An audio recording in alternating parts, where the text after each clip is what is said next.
muskulatura supinatzailearen indartze ezentrikoa. Aulki batean eseriko gara. Besaurrea mahailaren ertzean jarrita eta eskua kanpotik. Ahurra behera begira.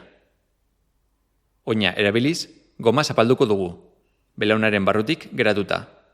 Eta gomaren beste muturrari eskua erabiliz helduko diogu, ahurretik helduta. Beste eskua erabilita, modu pasiboan, ahurra gora begira jarriko dugu. Hasierako posiziora itzultzeko, mugimendua balastatuko dugu 5 segundos.